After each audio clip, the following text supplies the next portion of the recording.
Hello everyone, আসসালামু আলাইকুম and welcome back to my channel. আশা করি আপনারা সবাই খুব ভালো আছেন। তো প্রতিদিনের মতো আজও একটি নতুন রেসিপি নিয়ে চলে আসলাম আপনাদের সাথে শেয়ার করার জন্য।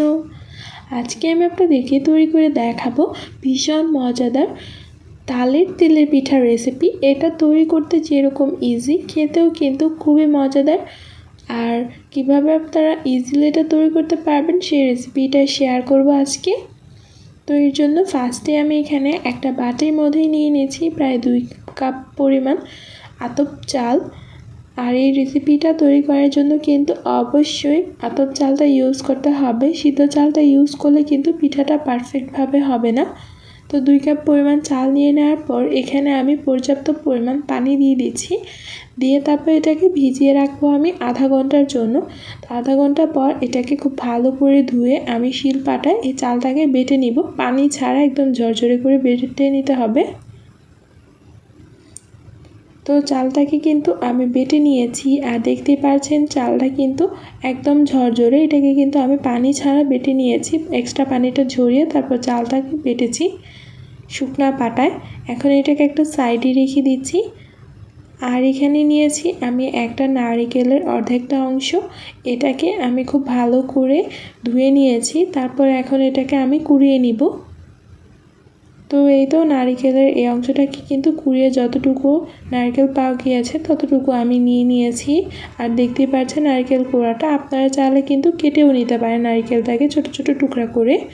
এখানে আমি আরেকটা হাঁড়ি নিয়ে নিয়েছি। এর মধ্যে আমি দিয়ে দিচ্ছি চালের গুঁড়া 1 টেবিল চামচ পরিমাণ নিয়েছি। আর দিয়ে দিচ্ছি এখানে আমি প্রায় 3 টেবিল চামচ পরিমাণ নর্মাল পানি দিয়ে এটাকে একটু মিক্স করে আমি সুজিটা তৈরি করে নিব।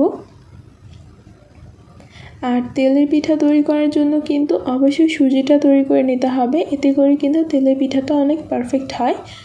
তো এখন এটাকে চুলায় বসিয়ে আমি চুলার জাল মিডিয়াম টু হাইতে দিয়ে অনবরত নেড়ে সুজিটাকে তৈরি করে নিয়েছি।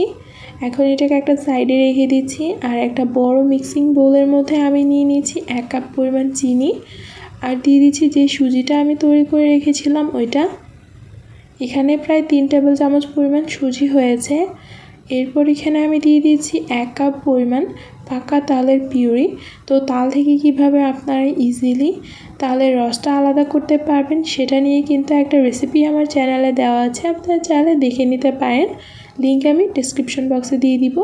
তো সব কিছু একসাথে মিশিয়ে নেওয়ার পর এখানে আমি দিয়ে দিচ্ছি স্বাদ মতো লবণ। মিষ্টি খাবারে লবণটা দিলে কিন্তু ফ্লেভার অনেক ভালো আসে। এখন এখানে আমি চালের গুঁড়াটা দিয়ে দিচ্ছি।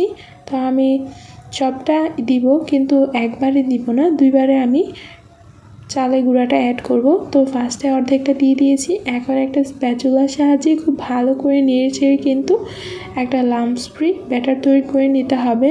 লাম্পস থাকলে কিন্তু এই তেলের পিঠাটা বা যে তালের পিঠাটা ওইটা কিন্তু পারফেক্ট হবে না। তো এটাকে খুব ভালো করে মিশিয়ে নেওয়ার পর আমি বাকি অর্ধেকটুকু দিয়ে আবারও খুব ভালো করে নেড়ে মিক্স করে নিব।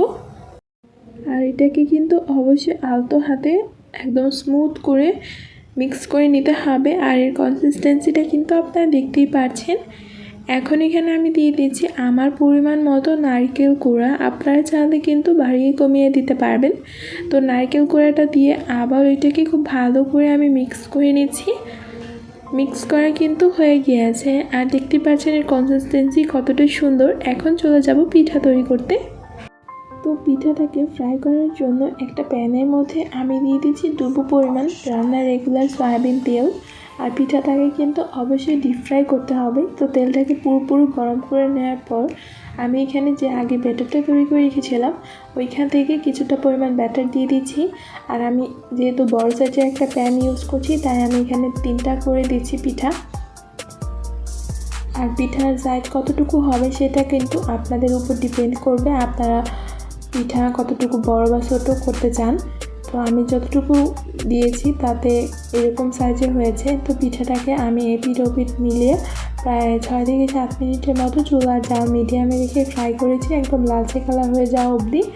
আর এরই মাঝে কিন্তু দেখতে পাচ্ছেন পিঠার শেপটা কতটা সুন্দর হয়েছে।